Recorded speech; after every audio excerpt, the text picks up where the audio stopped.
Alright, so I'm Bill Patterson. This is BPQ 250. These are the parts that you get in the kit. And these are the ESCs, speed controllers, some tools. Sorry, I have a cold, so I'm sniffling and I sound like Froggy. And I hope you'd admire my hairy legs. But they are what they are. Alright, so I thought I would do a speed build video and show how you can build a BPQ in just a few minutes, really. I'm going to show you how to make some shortcuts so that you don't have to spend a lot of time guessing at things and stuff. I recently got a Naze 32, or some people say Naze 32. I don't know how you want to pronounce it. I tested this past weekend, and all I did was I mounted it and I flew it, and I thought the yaw was a little weak. I turned it up, the yaw rate. I haven't changed the PIDs, and the yaw rate's real close. I'll turn it up just a little bit more, and it flies. That's it. No, there's no tuning required.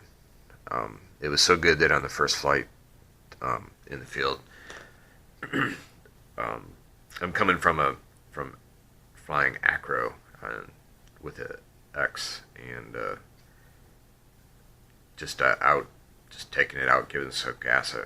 I really felt like I could go right into loops and spins and flips and loops, and it's amazing. I didn't do it, of course. That wasn't.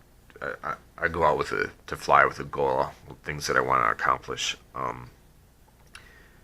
Acro smashes into the ground a lot, and you spend a lot of time, going out, picking it up, turning it over, and that wasn't my goal that day. So I didn't do loops and flips, but it has the power and the control and the locked-in feeling to inspire tons of confidence even on the first flight. So I think I'm going to come down and say that the Naze or Nazi 32, however you want to pronounce it, is probably my recommended solution. I been through 10 batteries on the CC3D, and I cannot get that freaking thing to fly right. But arguably, I also found out that I had a bad ESC, so that I have to return to it. Maybe I'll get it to go. Switching to the flip. Flip is fine. Flip is what I have on my personal mini quad. Right here, flip 2.5.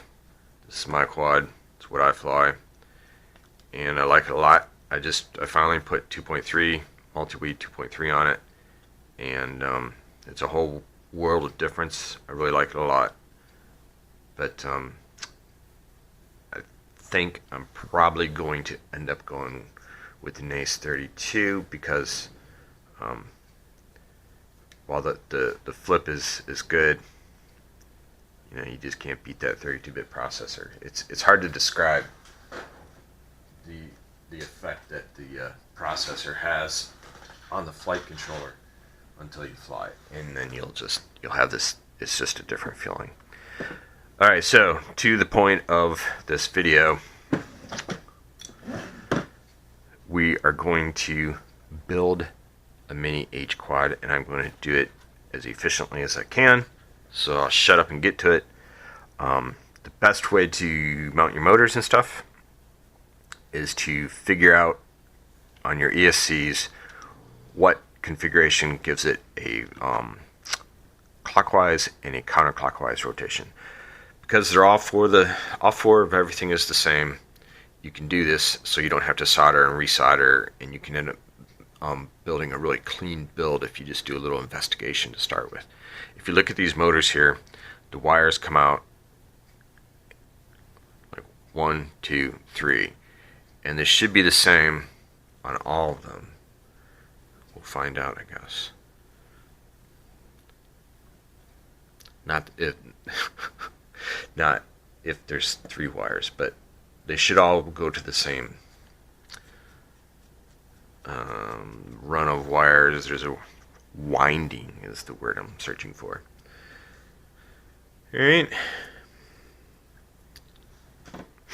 So, Massive Overkill at Massive RC is going to sell these kits of 4 1806s and 4 Simon K 12 amp ESCs. I'm going to build a BBQ 250 here with this configuration. I suspect it's going to be really nice. You're going to be able to get a quadcopter in the air for almost next to nothing. He also sells these receivers. It's a Lemon. It comes with a satellite, which I don't have hooked up, and I'm not gonna. Oh, here it is. All right. If you want the redundancy of a satellite, it comes with the satellite. It plugs in, and then you have 3 antennas for better radio reception. For the typical usage of FPV and mini H quad, you're really more restricted by your video range than you are your radio control range, and I haven't really seen a problem yet. And if you hear the growling in the background, that's my dog who's talking to me. Alright, so to get going, step A, let's determine which direction, which wiring configuration, straight through or crossed over, gives you clockwise or counterclockwise rotation on your motors. Now these Emax motors from Massive RC come in 2 configurations. I didn't know this when I opened it up, and I called up Romeo and said, "Hey, you're giving me 2 silvers and 2 blacks," and he said he didn't say it, but he pointed out that they're different. The silver ones are the top goes on clockwise, and on the black ones they go on counterclockwise. Alright, so if you see, I'm taking this off and I'm doing it totally backwards. It feels really strange. But yeah, so that the point of that is that as the motor spins, and if the blades impact something, they can't. They tighten the spinner, as opposed to, if you look on my mini quad, or this other test quad over here, I happened to pin this this prop on the driveway one day, and it spun the spinner off into Never Never Land, and I never saw it again. So that's why I've got 3 black and 1 silver on these Sunny Sky 2204s, because that's what happens. But that won't happen on these motors. But I tend to ramble too much, so let's get to it. Alright, first thing that we're going to need to do is power up an ESC. And in order to do that, we're going to have to find out what we got here for clockwise and counterclockwise.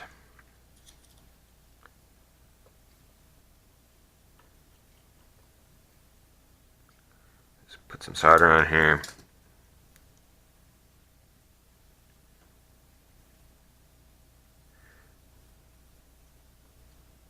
Alright.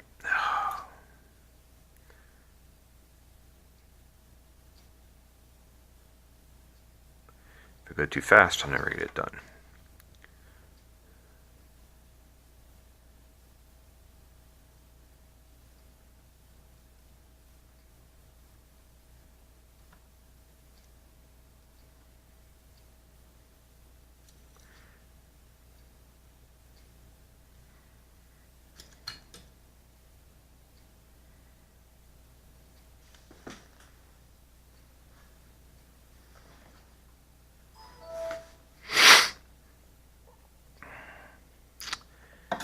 Alright, so this will feed power into the ESC. We're going to redo all this again later.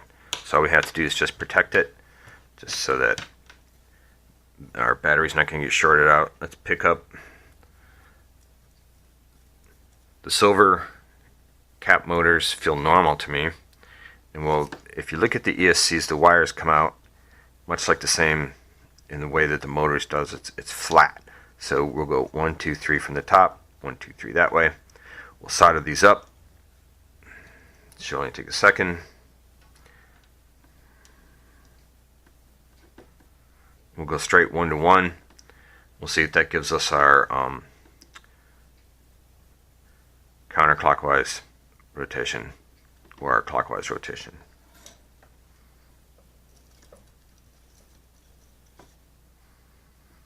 There's better ways to do this than melt your desk, but it works.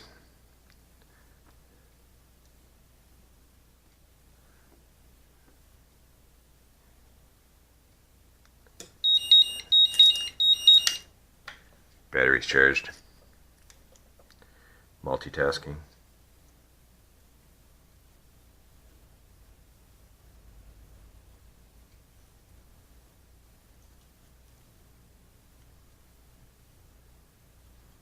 This doesn't have to be a good or a neat solder job, because we're just discovering which direction the motors are going to turn in.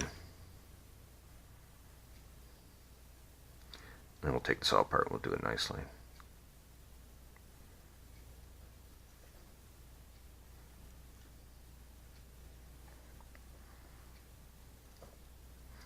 Hopefully you're better at soldering than I am.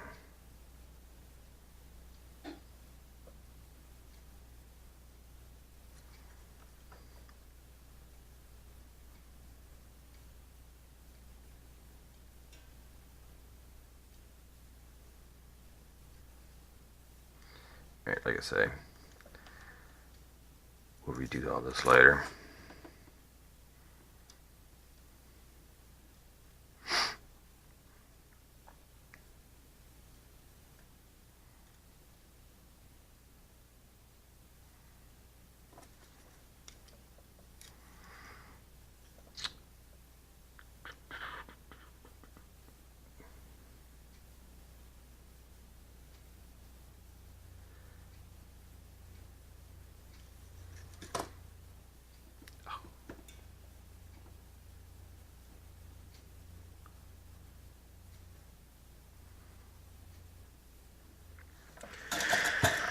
Alright, so we only need to protect 2 of the legs,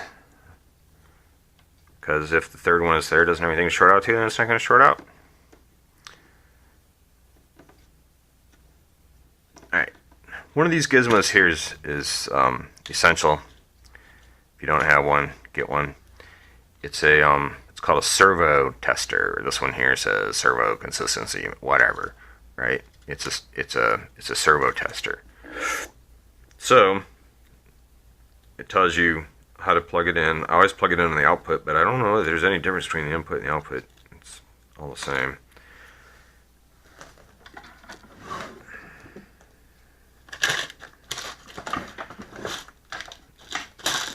Alright, so we've got a freshly charged battery here. We just heard the alarm go off on. I'm trying to switch to XT60, so I have XT60 here, connector on my lead.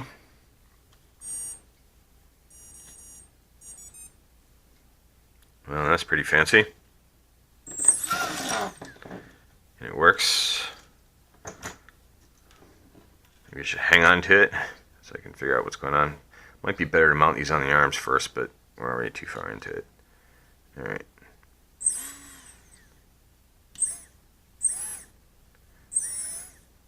Alright, so this one here turns in this direction when wired straight through. This is counterclockwise,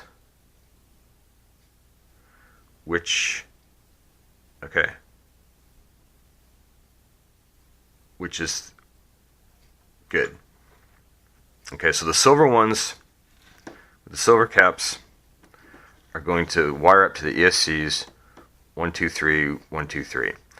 So with the black spinners, I call them caps, but with a black spinner, what we'll do is we'll cross a wire, like just like that right there. So we'll be like 1, 3, 2 or something on the ESCs, and then in this way we don't have to do this exercise on every arm over and over and over and over again. Okay, so now we have it. Now we know.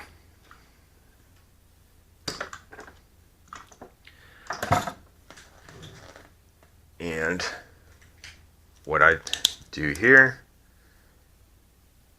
is I'm going to write CCW 1, 2, 3 to 1, 2, 3, and clockwise CW.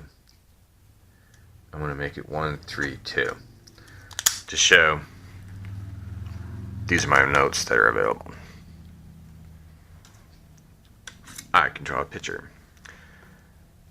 So this goes like this, like this, like this, and this gives us CCW. And this one here with 1, 2, 3, and an ESC over here. 1, 2, 3. We're going to go like this. Or we're going to cross this over like that. And this will give us our clockwise rotation.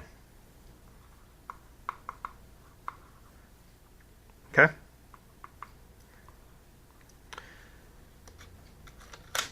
And I write it down permanently because this thing here, which is very cool, can be gone in an instant.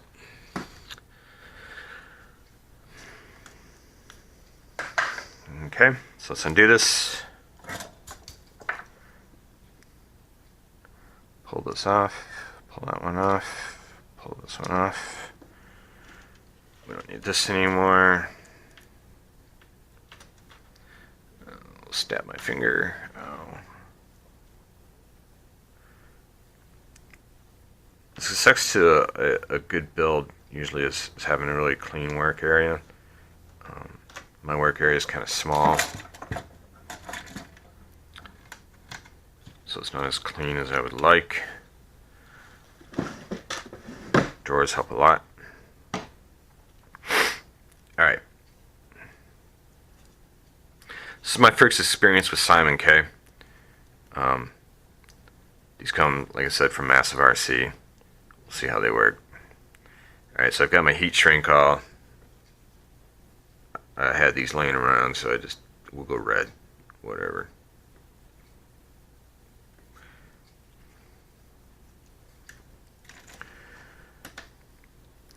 Alright, so the proper length for screws for the BPQ 250 for the motor mounting screws is 6mm. M2, which are 2mm screws.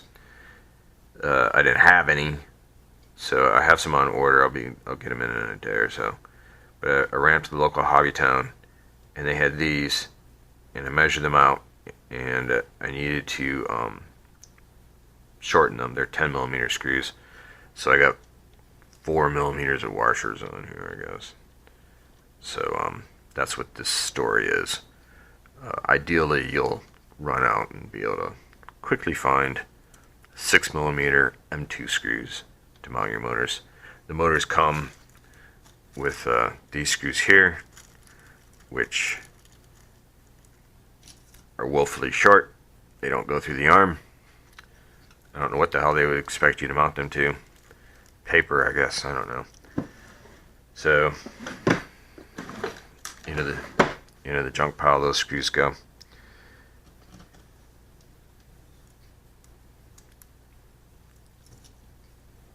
I'll just illustrate here. That's about all you want, all you need. I run nylon screws, so if I have a particularly severe impact, the nylon screws will shear off or strip out.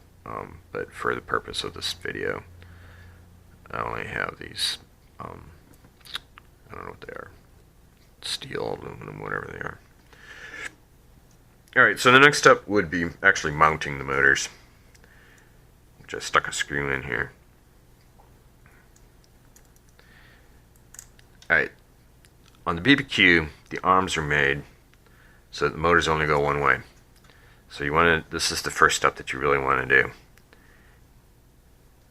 And you see how the wires come down here? So now if you get this backwards,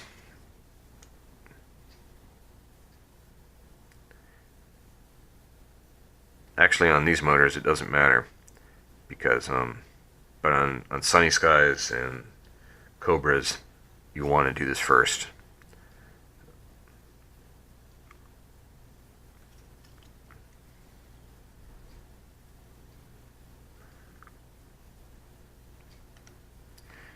I think no matter which way you go, you're going to be in slots because the motor is so small. These wide holes are 19 millimeters, and there's neither one of these are 19. These are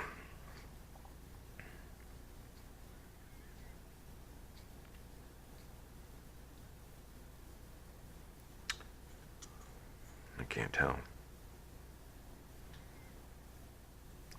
12. 16.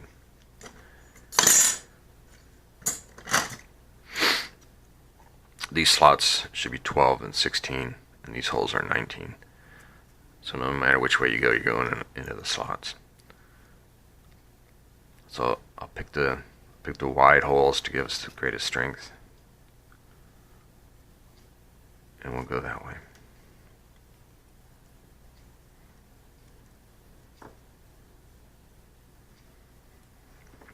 When I put this is extremely important.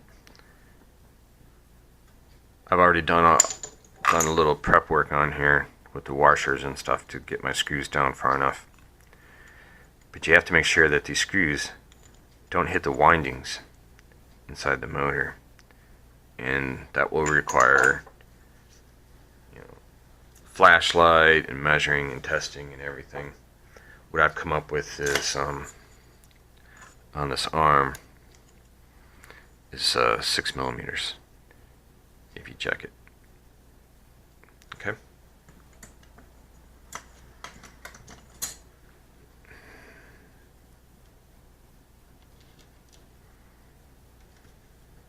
For these motors, 6 millimeters. Be careful you don't scar your wiring messing around here. Windings.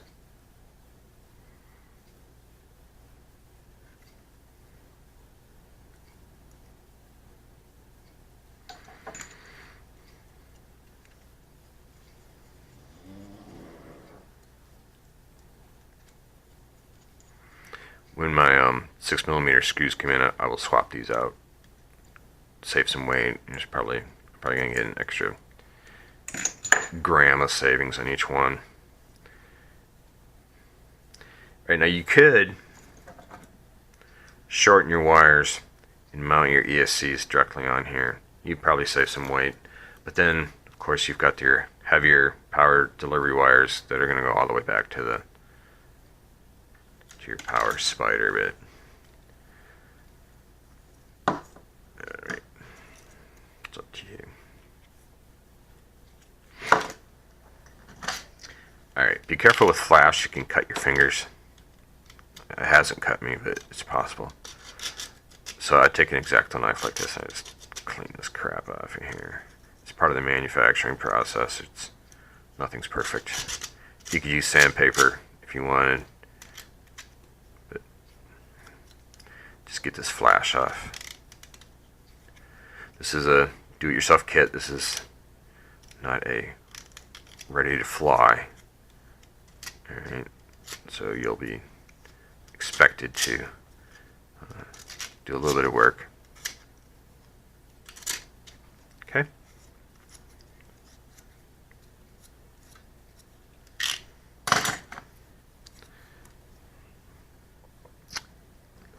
I'm going to put these arms in the position that they go. This is a clockwise motor. I'm going to pick the wide holes again, and these motors always need the slot for the holes. I'll be fishing for a screw, obviously.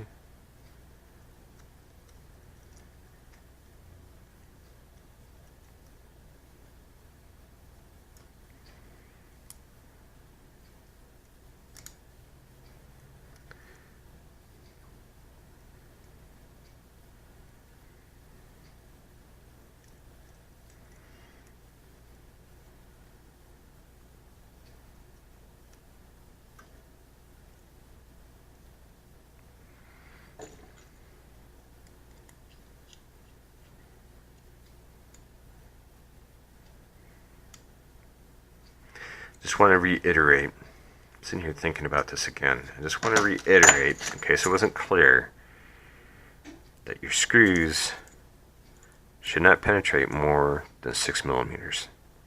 Okay? 6 millimeters for the Emax 1806 motors.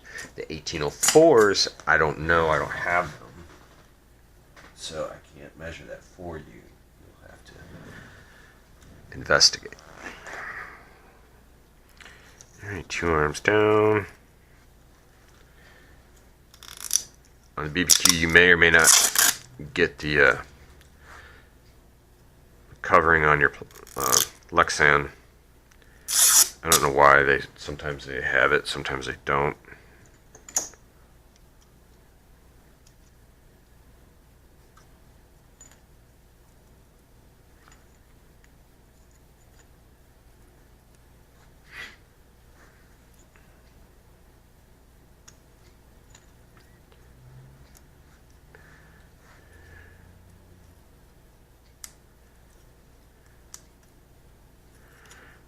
Clean all this off. Like I say, it's do-it-yourself.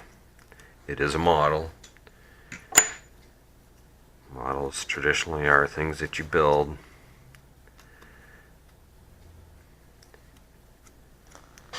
Not are built for you.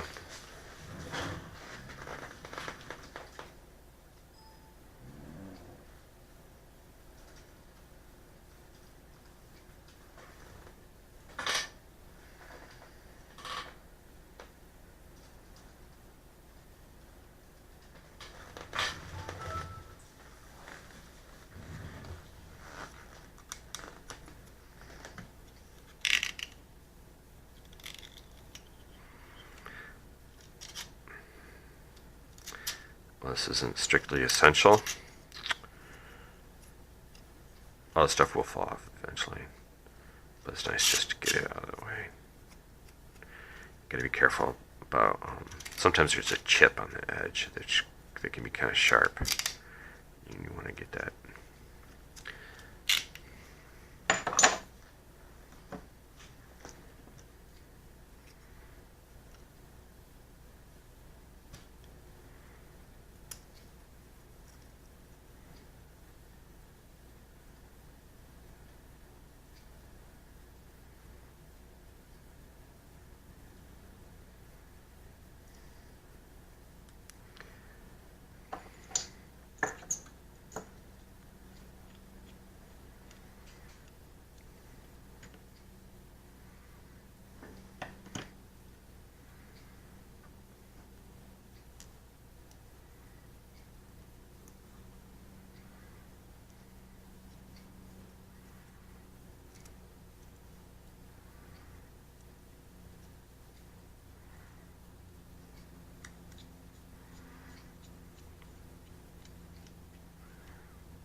So I don't know if you like the sound of my voice or not, but especially with me having this cold, I don't normally sound like this, but as long as I have this deep radio announcer kind of voice, I should come up with all sorts of things to say.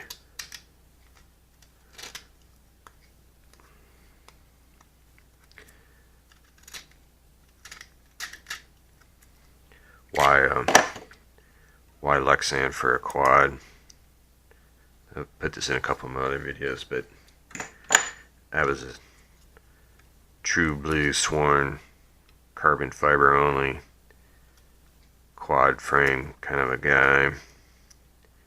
And I went around and around and around quad with frames, and I broke them and broke them and broke them and broke them.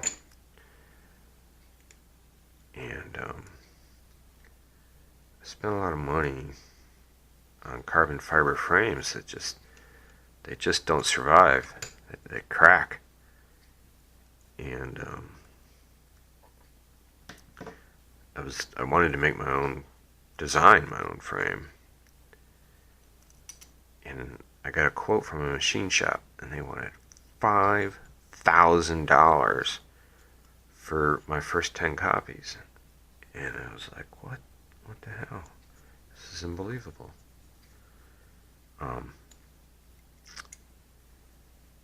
So because I had my CAD files and I had it designed and everything, I just needed someone to cut the parts, and kind of thought you shot the files into the machine and you stuck the material in the machine, you walked away. But that's not how traditional machinists work. Sorry, my cold's kicking it. That's not how they work. They build jigs and drill presses, and there's processes and stages and all sorts of things. Anyways, I ended up, and then I started looking at even taking that kind of processing out. Finding anybody to cut any carbon fiber at all is really hard to do. It's carbon fiber chews up the machining equipment really fast. The number of bits that you go through and the number of parts that you get out is like really, I guess, really low. So anyways, when I started looking at the material and the cost that the machinists were asking to cut the material, it's no wonder that like the other mini quads that are out there that are carbon fiber are $150 or so. It's because that's how much it costs. I mean, you can't get any cheaper than that. That wasn't very satisfying to me as a potentially building a mini kit like this. So I ended up on a lot of materials websites and stuff, looking at different materials, and I just kept thinking, well, something's got to be suitable. You can't, we can't be making $200 carbon fiber frames that shatter the first time you smack them into a pole. It's just not viable. I really wanted a $50 frame, So one thing that popped up was Lexan. I'm like, Lexan, that sucks, because it's plexiglass, right? Well, I didn't know, but I ended up anyways down at the local Lowe's, and I was building some prototypes, and I said, I'm just gonna get some plastic, because I can cut plastic myself, and you can carve it with a knife and stuff and just make it nice and easy.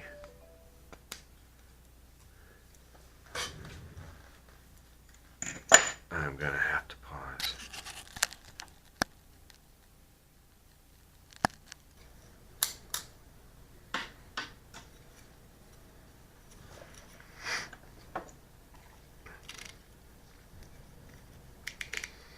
Alright, so anyways, I got a piece of Lexan from Lowe's, and I started looking into it, and Lexan is amazingly strong, like really, really strong. Like, it's actually what they used to make bulletproof glass. And I got checking into it, and it really doesn't weigh very much. Now, sure, carbon fiber weighs like a lot less, but it's that strength to weight ratio that everybody focuses on. But ultimately, even though Lexan weighs a little bit more, it's also really, really, really strong. And there's different types of strength too, and if you get into any materials websites, it just goes way over my head.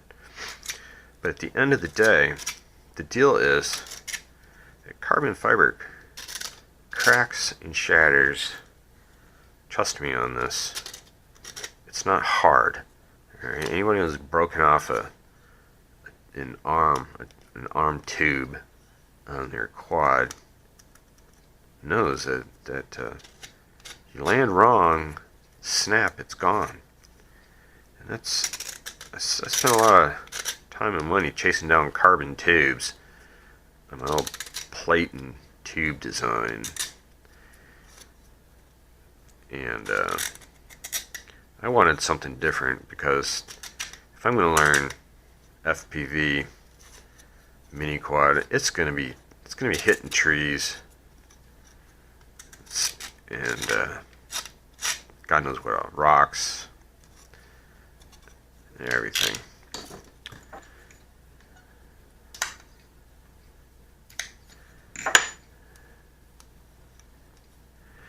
Alright, so this one here is cleaned up. This had a little chunk that the machinist didn't get out here in the hole, but it's good now. A little messy, but it's alright.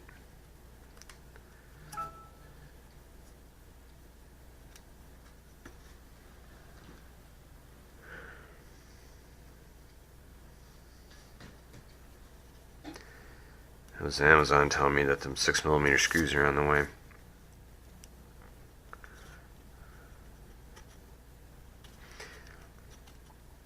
You can Windex this to clean it, but if you Windex it a lot, it's not good for it.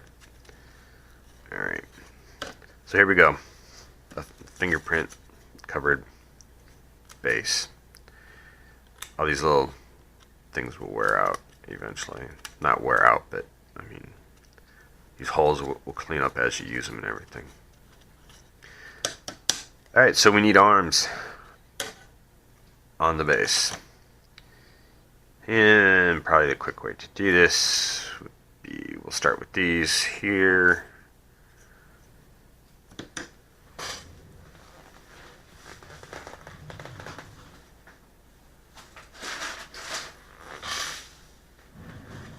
I'm missing my tool. I put it away.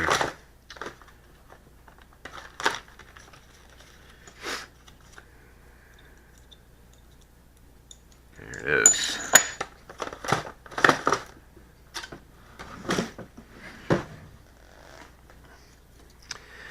Alright, so there's two ways you can build this. The easy way, which is the way that's in the instruction manual, is to put the arms on the bottom.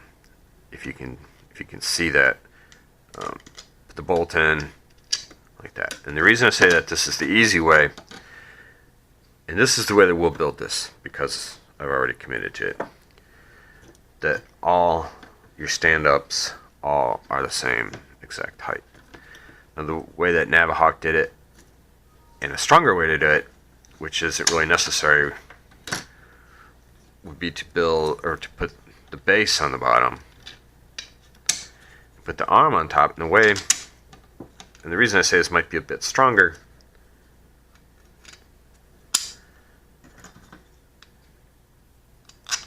is because now these arms support themselves in the position of flex. But we'll go the easy way. This is a speed build. The difference between the two ways is probably negligible. And we'll put the arms on the bottom.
So it's going on, I think about, I had to take a break for a second, but anyways, I'm back. I think it's going on about putting the arms high or low, so that in the different heights on the vibration isolator standoffs.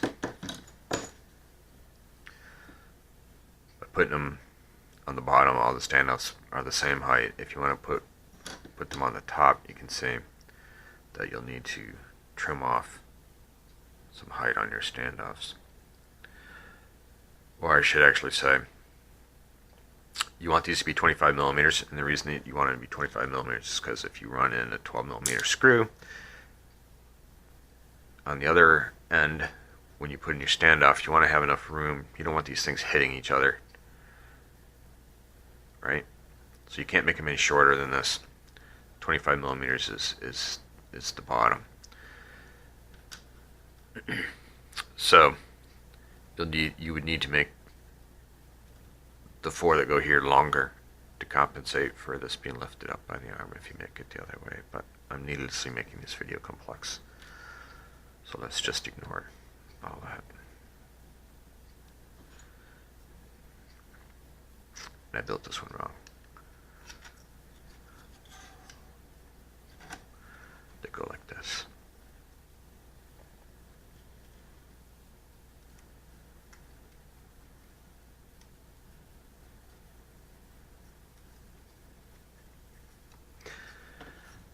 So you want these to be tight, but you don't want to strip out that nylon nut. The reason you want them to be tight, I'll show you as soon as I get it done here. In the case of a really bad impact, this is your brake. This is a feature no other quad frame has, by the way.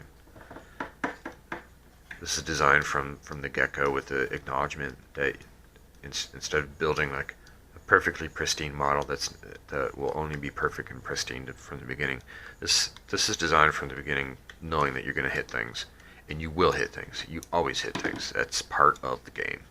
Okay? When you hit something, this area right here, all around the screw, is your braking mechanism. Okay? So you make it tight.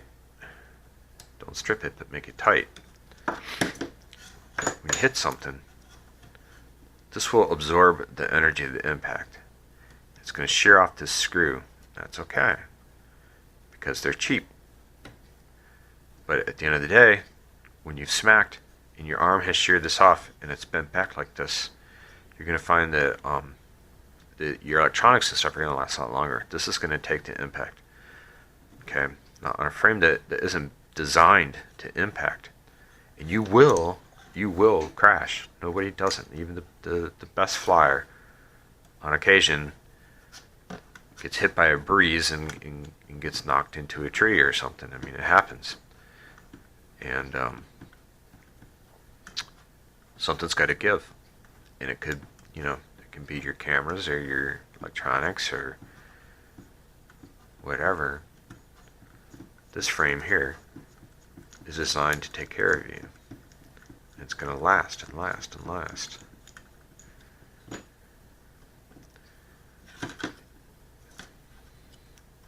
Alright, I'm sorry, I built this wrong. The designer built it wrong, so if you do it, don't feel bad. I'm the one who came up with this idea, and I still put the screw in the wrong hole. Everybody makes mistakes.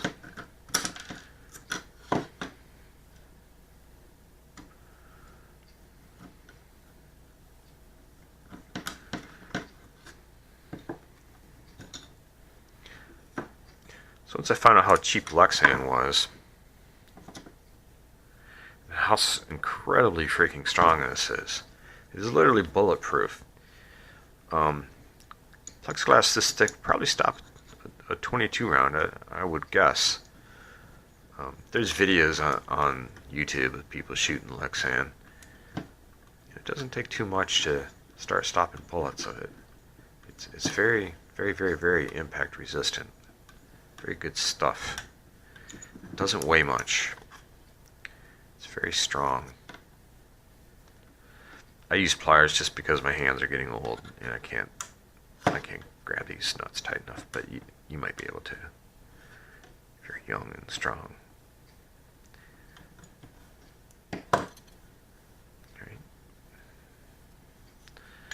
And this is plenty solid. I've thought about putting other screws in here. But there's really no need. More screws, more weight. Alright, so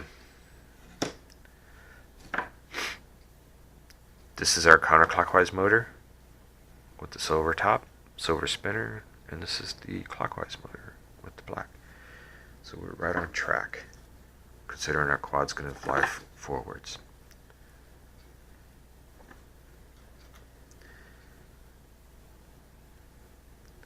Alright, these screws go in the outer hole. That's my lunch.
When I designed this quad, I knew what I wanted out of a quad, out of a frame.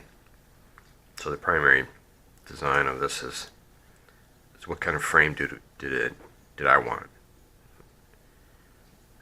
And this is where I ended up. And then after I had the frame that I wanted, then I started looking for the parts that were ideal for it. So I've gone through motors and stuff. I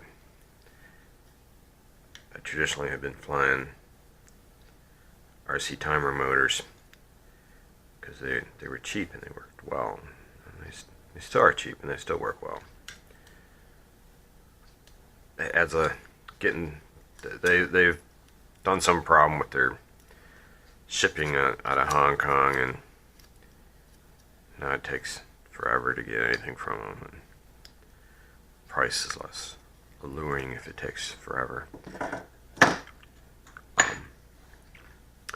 they also, well, I guess they now have a motor like this. I think they have an 1806. But why bother with them when Massive RC is going to carry these? Okay. We have two ways we could go here. We could either start with the ESCs, but I think the way to go now would be to go ahead and finish up what we're doing right here. We'll get these installed. These are the 20mm nylon screws. Then we can screw them in, or you can press fit them on. You can press fit them on and screw them in, which is what I'm going to do. This just kind of tightens down the silicone or silicone or rubber or whatever this rubber, I don't know what this material is, threading it a little bit tightens it up. And these are the vibration isolators. They work pretty darn well.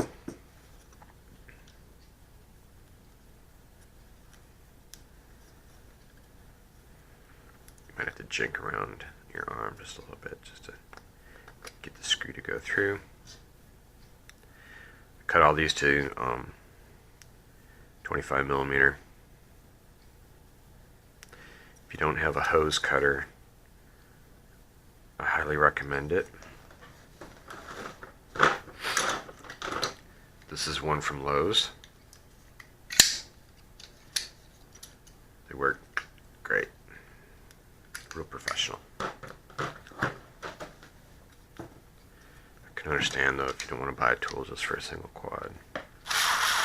To be honest, I expect everybody to probably start coming up with ideas like this, so that because it's cheap, you know, and it works really well.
Tried to make this frame with the minimum of parts, and also I tried to make it with available parts, meaning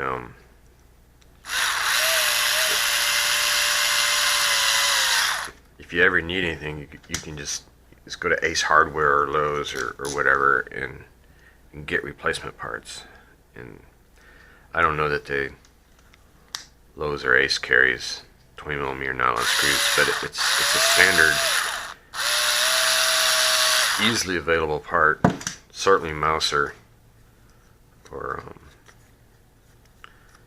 one of the online shops will be able to get you screws if you don't want to buy them from me. I don't ever want to be in the screw business. It's not worth my time, but I will certainly supply them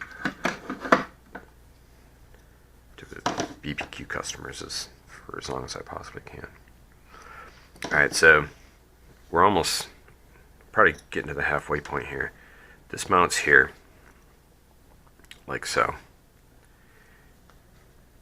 And you can mount it just by pushing in these like this. But I'm getting ahead of myself. Let's do some ESCs. Let's answer the phone.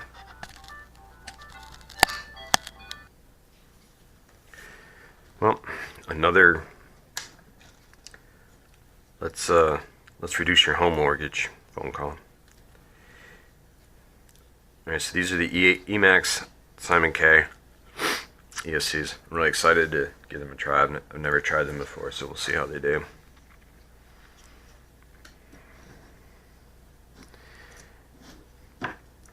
Alright, so this is the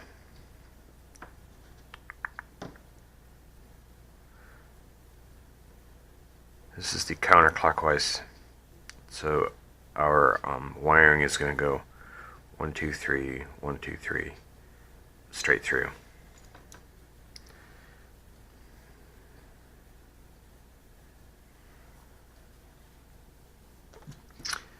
If you don't have a set of helping hands, that's what these are called. I recommend them because they can really make jobs like this like much easier.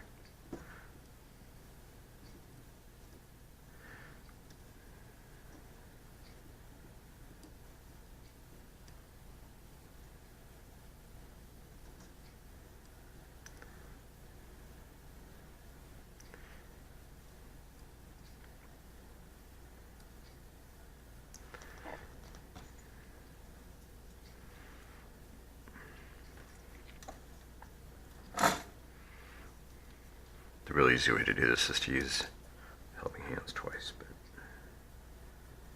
we'll just do one.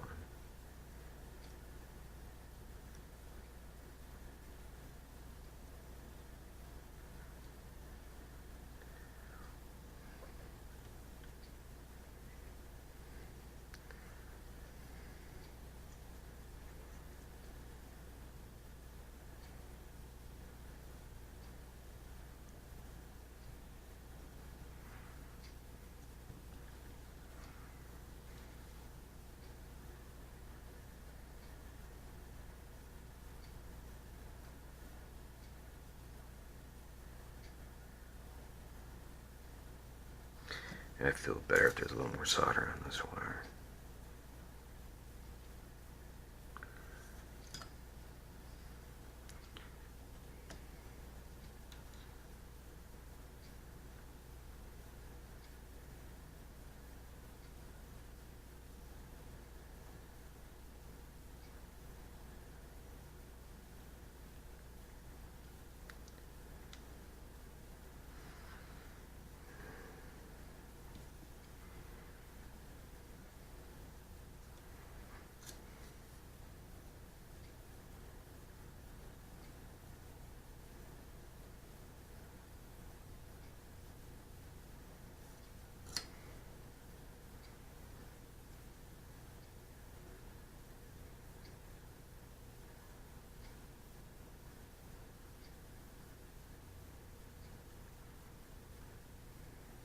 Yeah.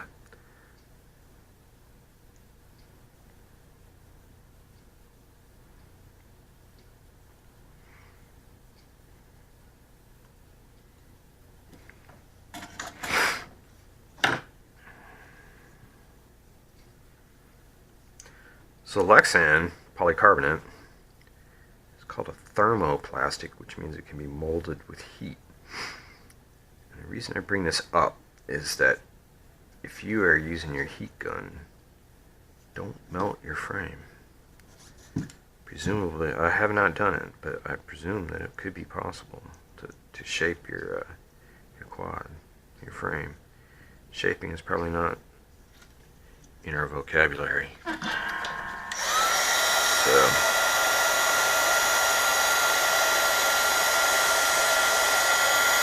be careful.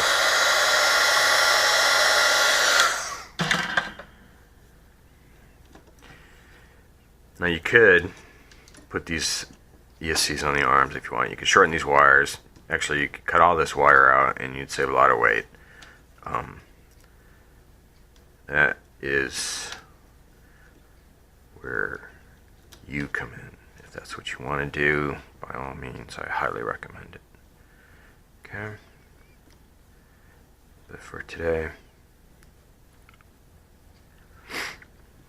this is it.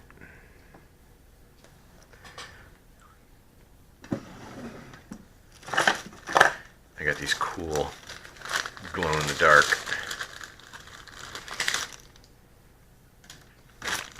zip ties to go along with this cool surgical tubing.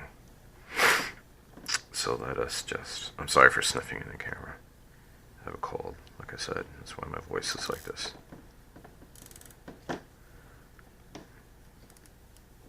So we'll lock that down.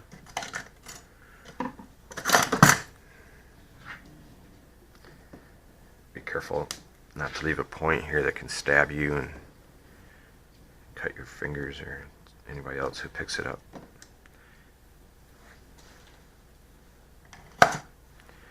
Alright, one down.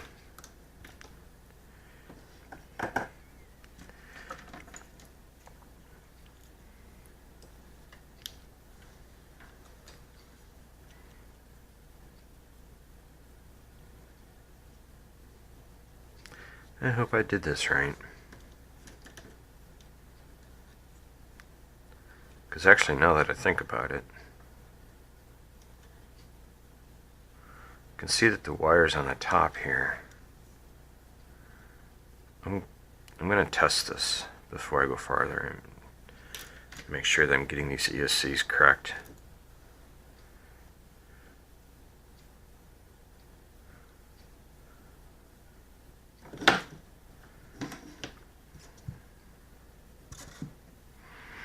That I'm still doing the right thing. I see the wire on the top, and that I forgot to annotate whether this was the top or this was the top. So let's do it.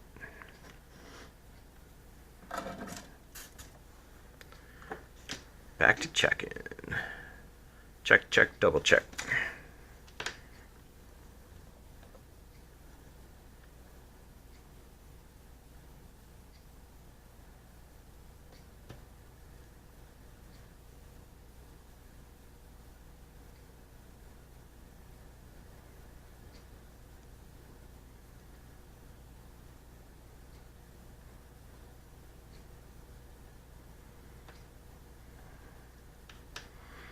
It would be a shame to get this all together and only to find out that, of course, all four were wrong, which means that you'd have to do soldering 24 times as opposed to just the original 12. Or would it be 36? Do it wrong, undo it, do it again. Might be 36, I don't know.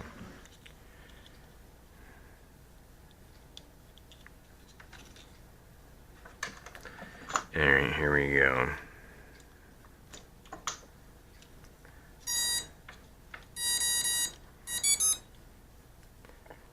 Ain't that fancy. Alright, so this is right.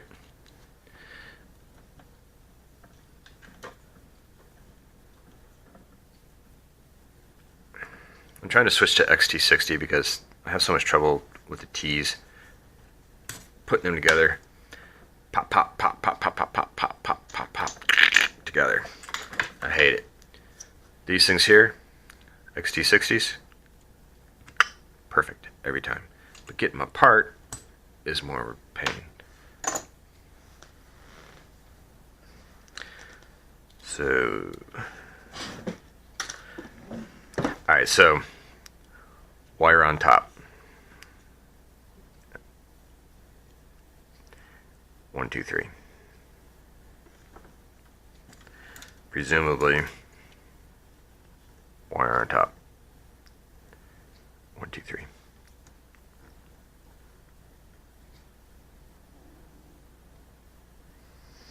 All you can do is do your best guess. Make sure it's do as good as you can, and hope for the best.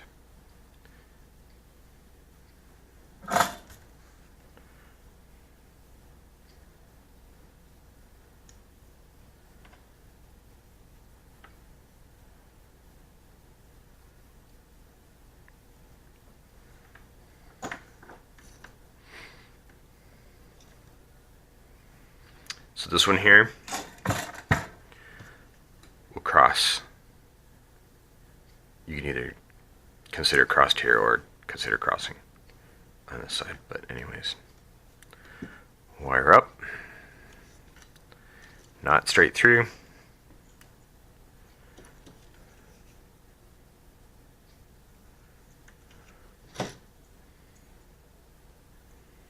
And we should get the proper clockwise rotation.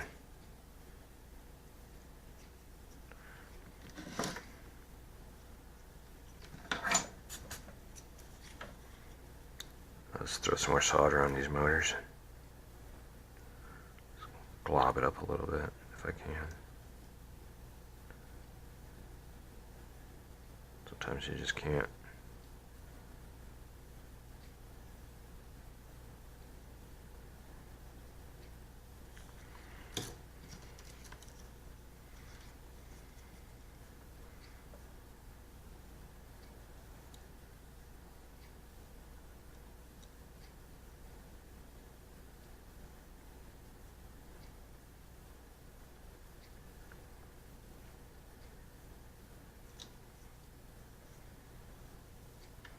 Alright, so now these two I'm going to cross.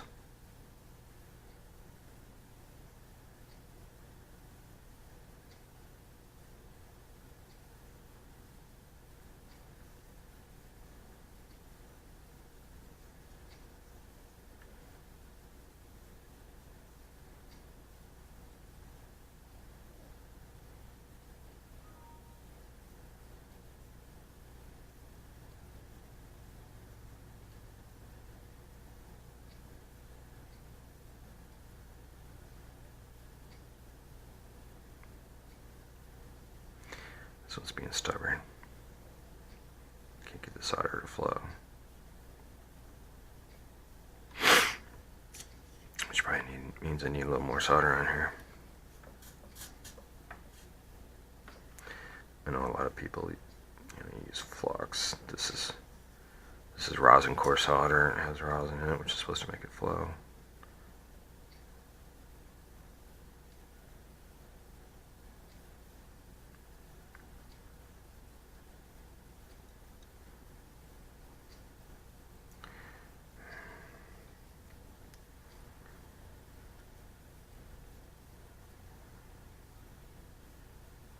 Here we go.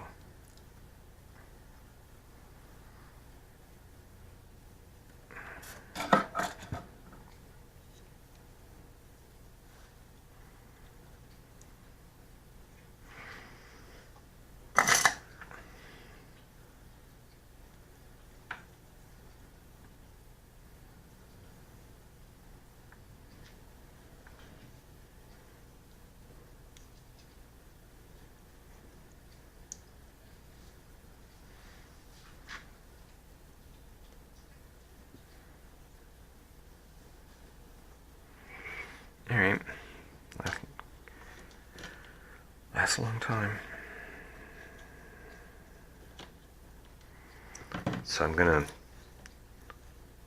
set these in here like this. And we'll take our wiring up through the middle, like that. I'll go ahead and strap these down, keep them out of the way. Like I say, you could shorten these and put them on the arms if you desired. Up to you. It's your quad.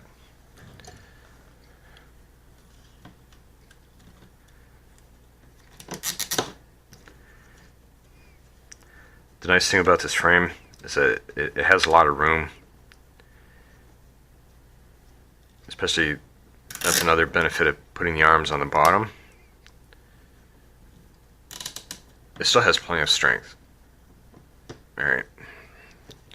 Putting the arms on the bottom like this, under here, gives you a nice surface to put your ESCs on up top. So ultimately you can put your ESCs on the bottom if you desire, but then you're landing on them and stuff, and yeah, maybe you don't like that.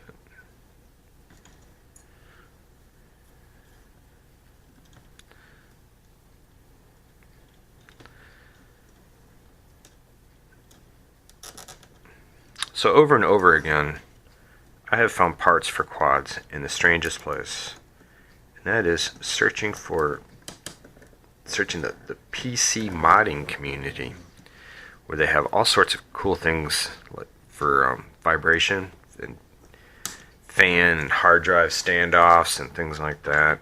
And that's where I got these strips from. I also got some of this stuff. You can use it to trap your kid sister's fingers, I guess. But you can make a nice shield around your power cable if you want to clean up your wiring with it if you desire. It's all PC stuff. Heat shrink, zip ties. And it's cheap. The PC modding community's been around a lot longer than the quad community, and they tend not to. There tends to be more competition, and less just outright raping of the customers. Not that anybody outright rapes their customers, AGI, or anybody. Alright. Now this one here will be wired the same as this one, straight through with the ESC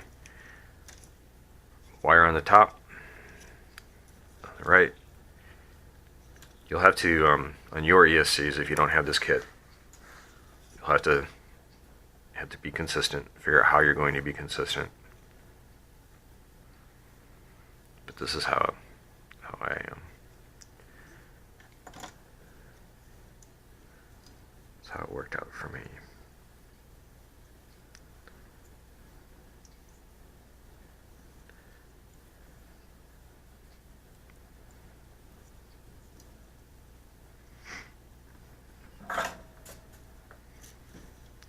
I think I did this better without the helping hands, so we'll just skip the helping hands this time.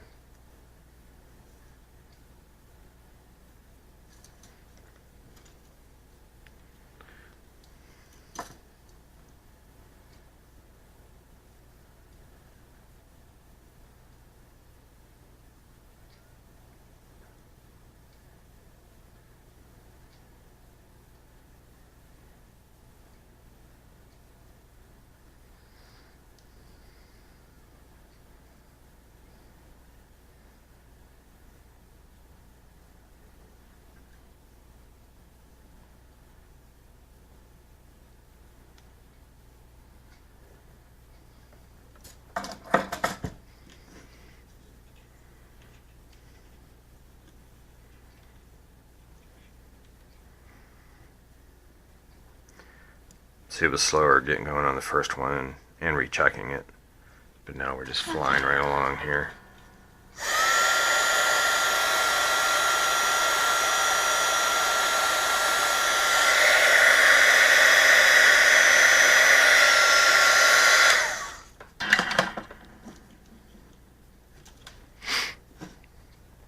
The final one, wire goes on the top. 1, 2, 3. We'll cross them.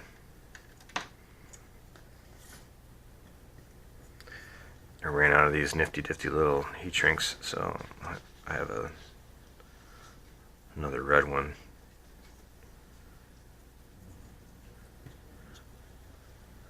That we'll use.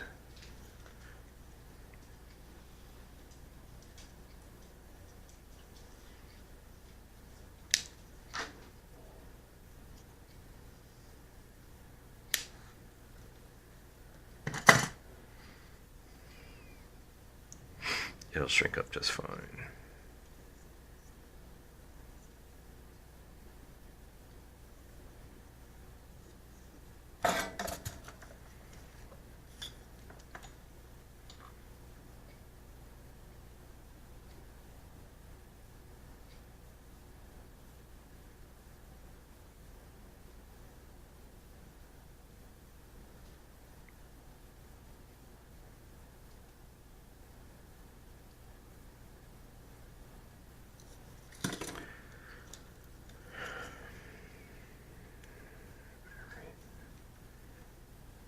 This is on reverse because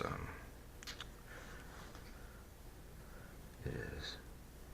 I'll use this as number 1. Right, so this one should be 2, so we'll cross it to do 3.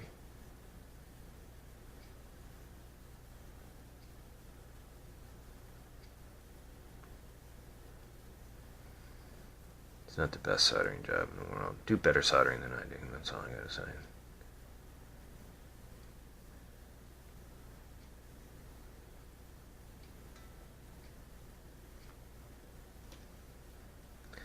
It's just not acceptable.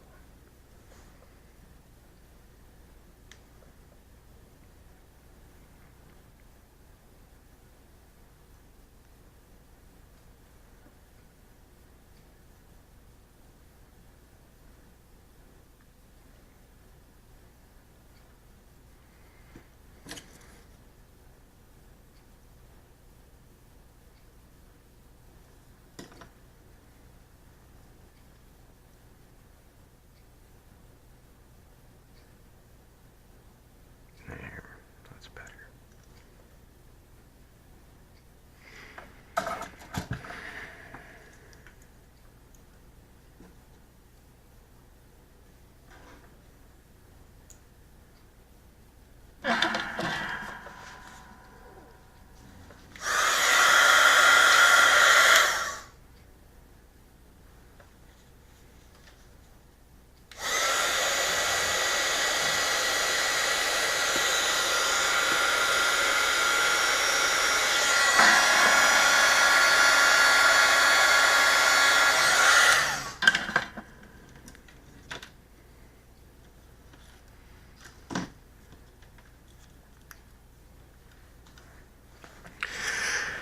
Alright, coming down to the final yard here.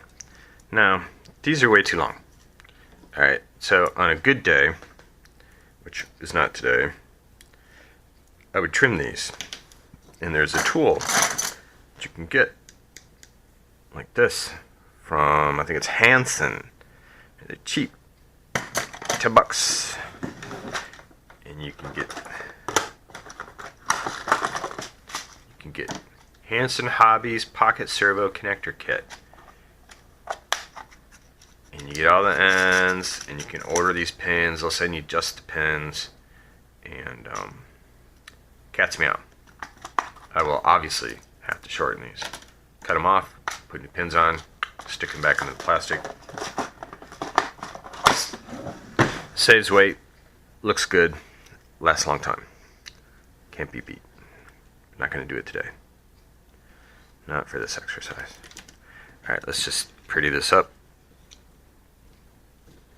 What we'll do is we'll push this down.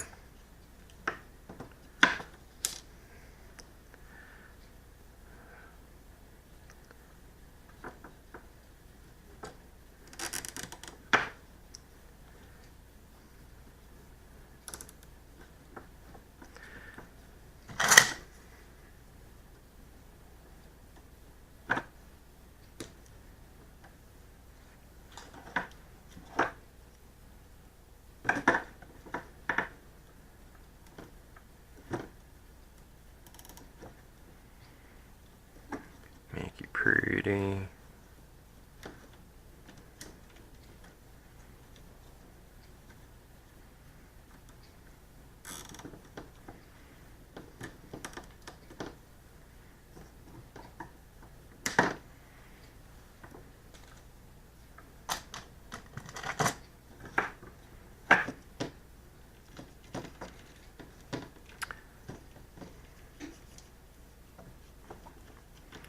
Lay these in here.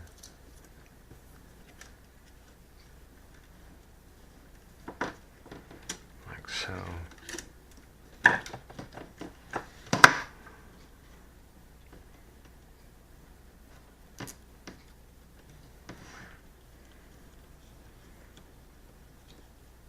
It's actually a tool you can get for zip ties.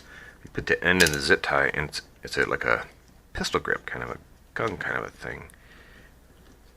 It automatically tightens and cuts them and everything. It's a really nice tool. I used to use them on airplanes in the Air Force. I never had one of the tools for myself. I should consider getting one. Alright, so 1, 2, 3, and 4. We got positive, negative wires. Gang up all the positives. Now at this point, when I do my own quad, which I guess this is mine, but I won't do it here.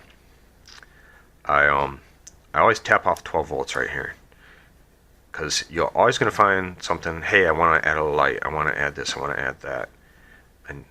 And you want 12 volts, and you don't want to dig back into your harness and reheat shrink it again when you've already done it once. But I'm not going to do that here.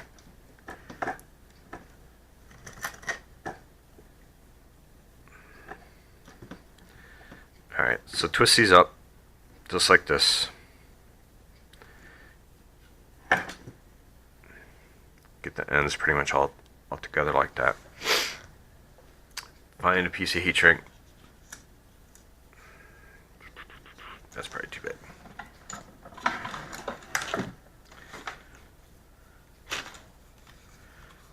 think this will work for one. This will work for another. Yeah.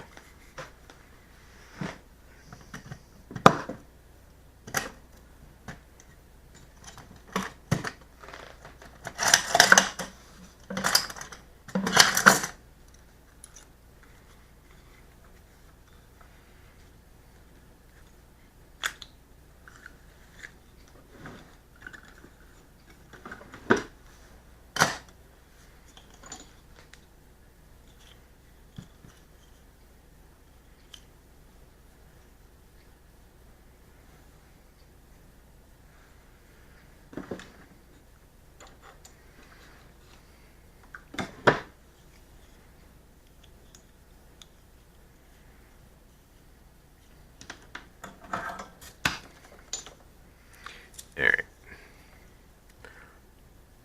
Time for lots of solder. I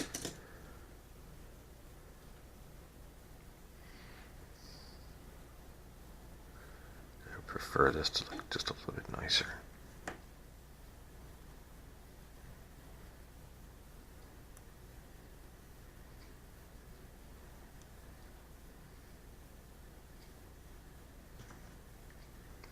Never be able to hang on to this with your fingers, so that's why we have alligator clips.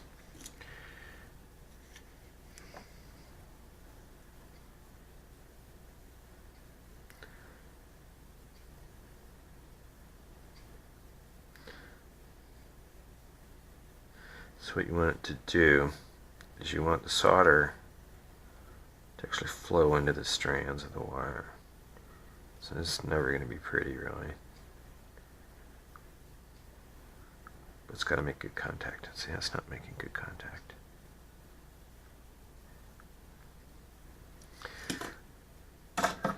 When the wire got hot, the alligator clip made it move. So let's see if we can't squeeze it back in like this.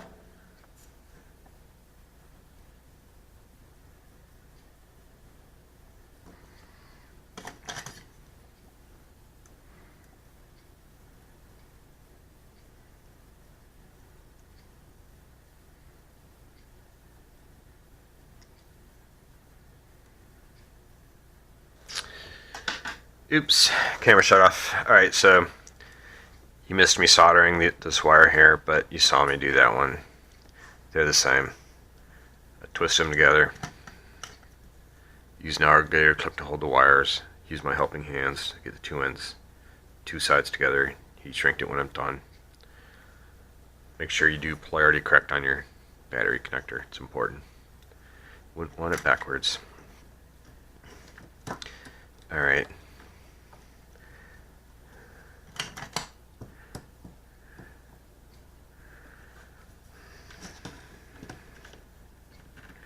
This is a little pokey. Sometimes it's hard to get these things so they don't stab you.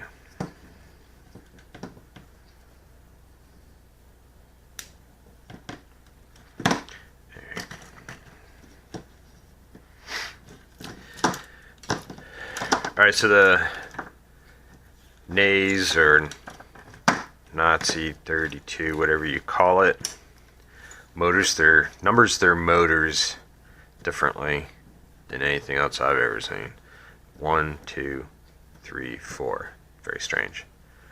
Alright, so take your Naze 32. Now, this is a good time for me to mention that I put the side pins on.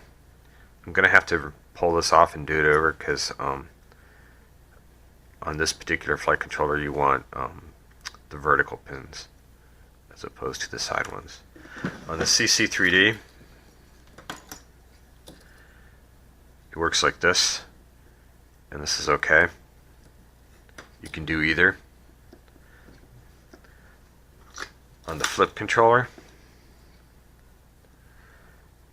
I put my pins going straight up, but I would prefer to have them like the CC3D coming out, you know, the side. It's the opposite side though. Okay. Now on this, on the Naze, or Nazi, or Naze, this is where your camera goes, like the Mobius that you are looking in right now, or out of. So this is going to be a little bit in the way. Straight up would be better. But so when you order your Naze 32, get the straight pins if you're going to build a BPQ 250. Alright, so let's anchor down our flight controller.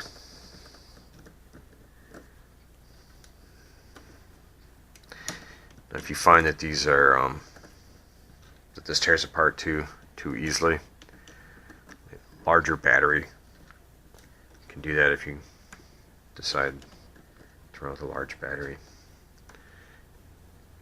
You can put zip ties on these and tighten them up a little bit if you desire.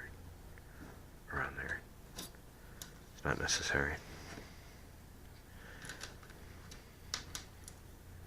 Alright, 4 standoffs on there. 4 standoffs in here.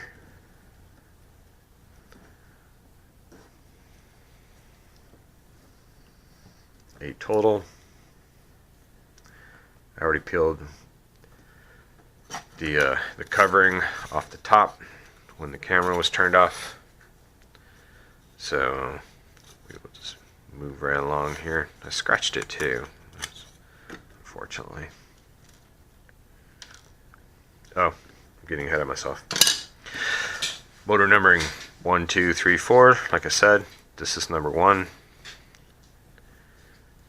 Alright, I'm not going to route these pretty. I'm just going to hook them up for the moment. 1, 2, 3,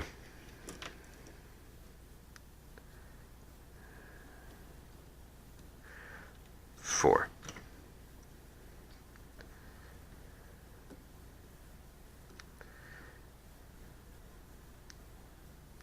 Alright, I also comment here that the yellow wire is your signal wire, the red wire is your voltage wire, the brown wire is your ground wire. So it ends up being like this. Board is like most others, where traditionally the ground goes towards the outside of the board. Alright. With these angle pins, they lean over. Alright, it would be better to route these underneath the flight controller, but it's an exercise left to the viewer. Right now we're just going to get this all together.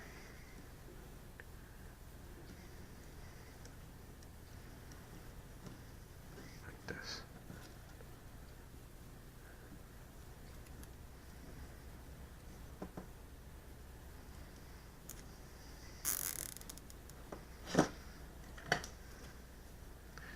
Just keep these out of the way.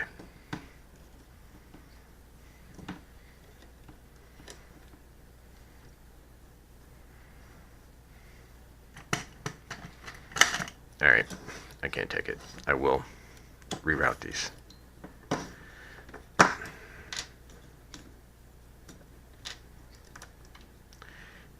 And just like that, it's done.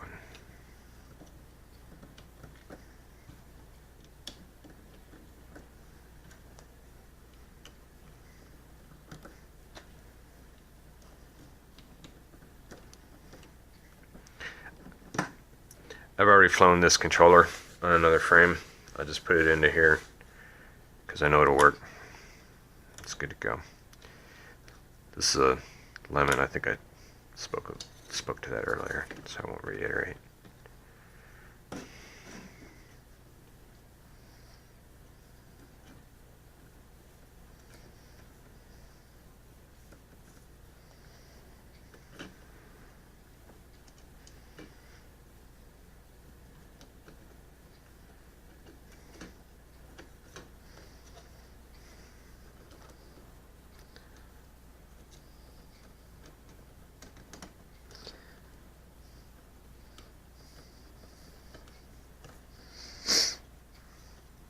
Like I was saying, the Mobius cam goes where these wires go, so having the straight pins on the Naze 32 is a better choice.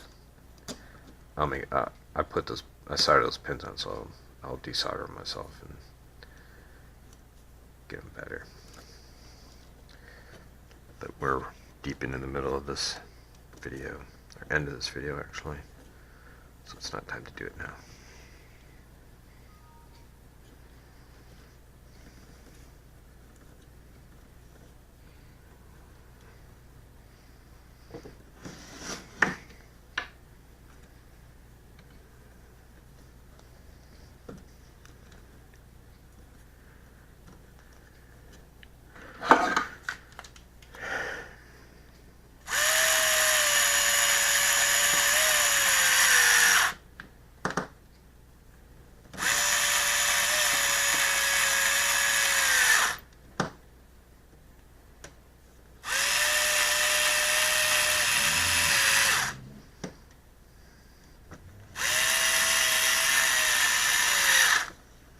Don't strip these out.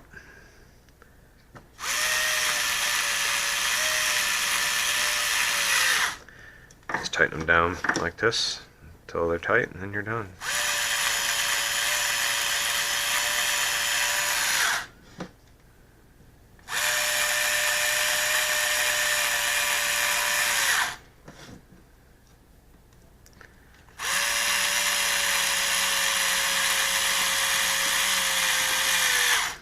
Alright, I'm not going to cover radio setup, binding, crap like that. I don't know. There's no way for me to know what kind of radio you're going to have. It's probably not going to apply to you. It'd just be a waste of time. So I'm going to assume that you know how to hook up your radio.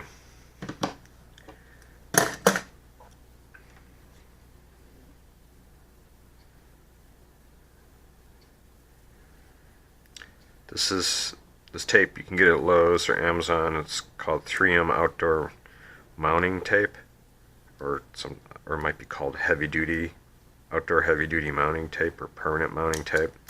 It's made for putting like stripes on the side of cars or numbers on your house, stuff like that. It's just cool. So it sticks forever. Alright, these holes here for the power button on the Mobius. When you mount your Mobius, you can turn it on and off. These holes here are for SMA antennas. If you want, you can screw your SMA connector. I don't know if I have one right handy here. But anyways, the point is that you put your cable on there, and this will screw right into it like that. And of course, I wouldn't recommend this. I recommend a rubber ducky antenna, but you get the idea. Alright, let's fly.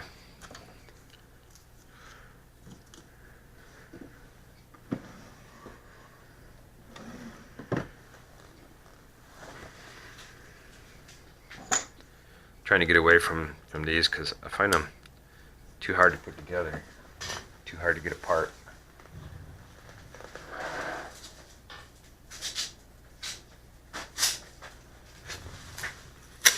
Alright, normally I put a piece of Velcro on here to hold the battery in place. Since we're not going airborne, I would prefer not to have the battery slide around. I'll just use Velcro here, like this. This will hold it in place plenty fine.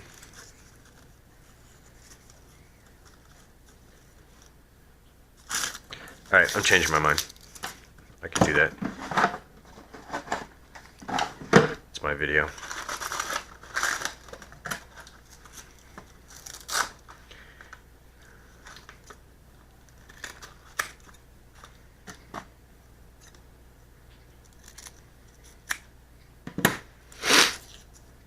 Sorry for sniffing in the camera for the 15th time. I'm dealing with a cold.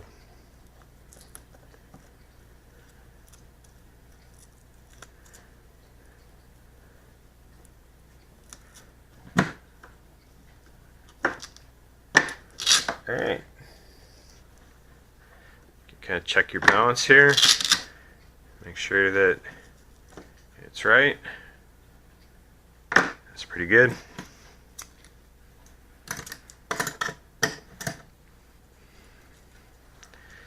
I generally run my power cable down through here like this so that it stays out of the props.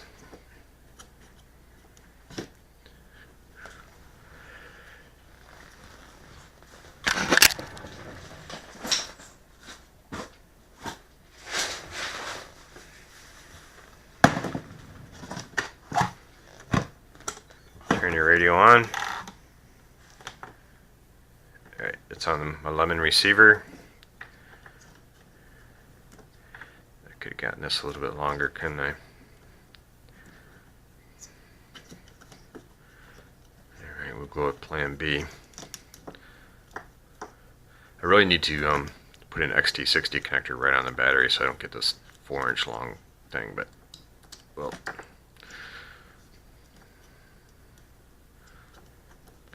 Do it.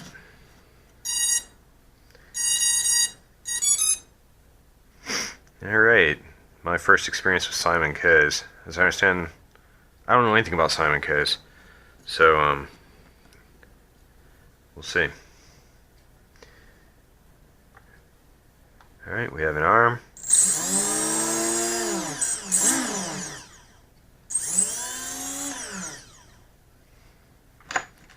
Just make sure that these spin in the correct direction.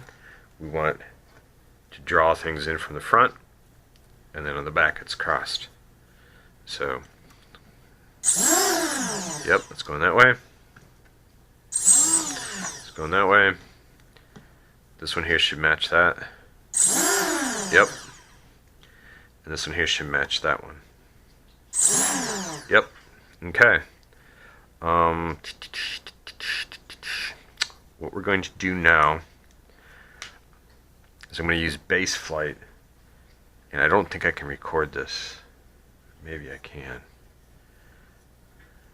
I'm going to pause this, and I'm going to see if I can't show you how to calibrate all 4 motors at the same time, assuming that I know what I'm doing, which I don't.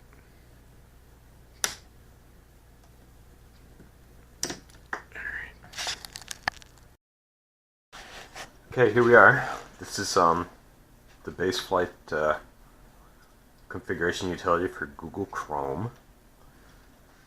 I have the baseflight plugged into the PC with a USB cable. And we are going to try to calibrate these Emax ESCs. So you have to go to this motor testing page. Your props must be off or you're going to cut yourself to pieces. So once you make sure your props are off, check this. You turn up your throttle to the max. Apply power to the ESCs. Alright, 2 beeps. Down. 1. And it should be set.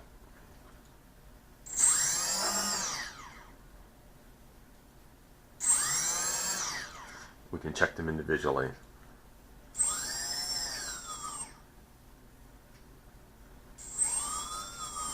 This one goes at about 1050.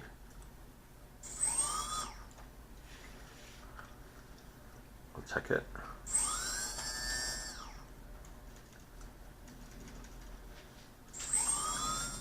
Yep, right around there on 1050. about the same. Yeah, 10, maybe 1045. 43. Check this one.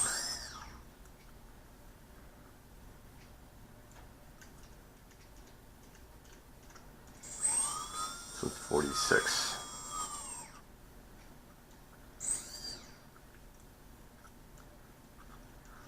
It's probably not going to be exactly the same, but yeah, this one's about 42. That's pretty close.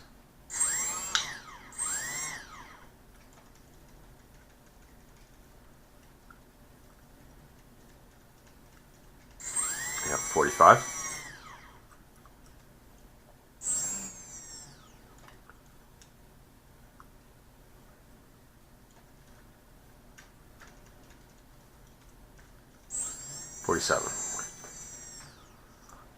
So they're all within a couple points of each other. I don't think it's going to get any better than that. Okay. So that's how, and then you uncheck this. And that is how you calibrate your motors with a Naze.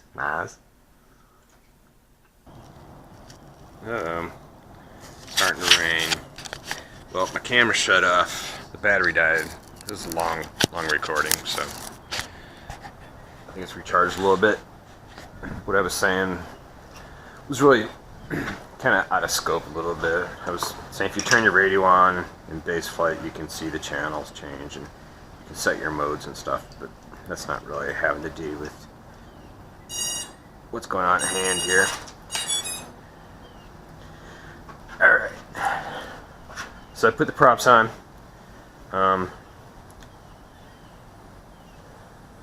These two are the same. These two are the same. And this is I turned up my yaw rate again. I put it to 0.8. It's starting to rain out, but we should be able to get this up in the air here. And there it is.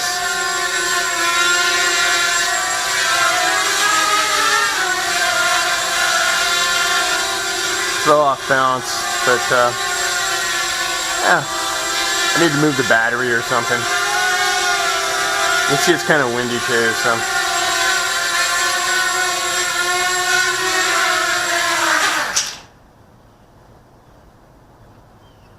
I'm hesitant to fly it because it's starting to rain, but there we go. Base flight out of the box. All I did was turn up the yaw rate. 0.8 is sufficient. It's just so locked in.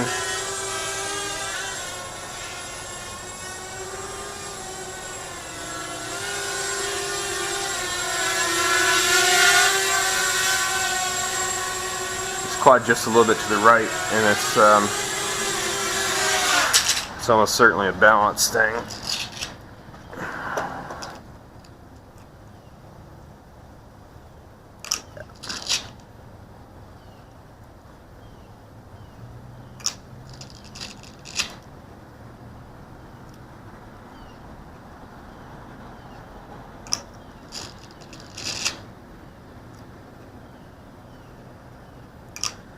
This here is off to the right a little bit. That's why.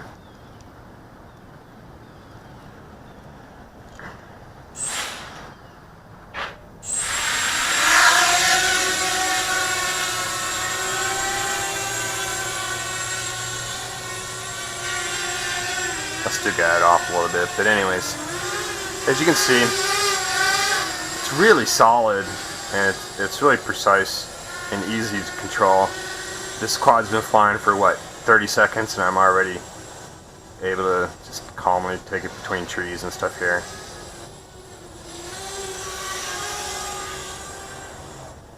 Flies great. Alright, and that's how you build a quadcopter, just like that.